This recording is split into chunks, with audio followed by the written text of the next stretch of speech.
हाँ जी, जय माता दी। ठीक ठाक ना, माता रानी की कृपा ਨਾਲ बिल्कुल ठीक ठाक होंगे। हाँ भी ठीक ही नहीं है, चलियो ना माता रानी है तोरे पर। वीडियो वाडियो कोई बनाई है नहीं, तबीयत इ'यां नहीं ठीक, परेशानी है कुछ ना कुछ। घर पति देव का ऑपरेशन होया था, कोई ना कोई मेहमान भी रोज चलियो।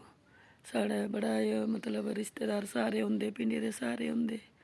एक साढ़े मनु है थोड़ा जिहा एक्सीडेंट होया बेचारे दा, माता रानी बड़ा पानिया भरी है भगवान। कल बड़ा बड्डा एक्सीडेंट होया साढ़े मानगढ़े विच। मनु PGI रैफल कीती बेचारा, माता रानी सारे दुआ करने बच्चा ठीक होई जा, बिल्कुल लत्ता च लगी होवे, माता रानी लत्तां जुड़ी जानियां कन्नै बस ठीक करी दिया बच्चे। सारे दुआ करने मेरे भैन भाऊ बच्चे सारे।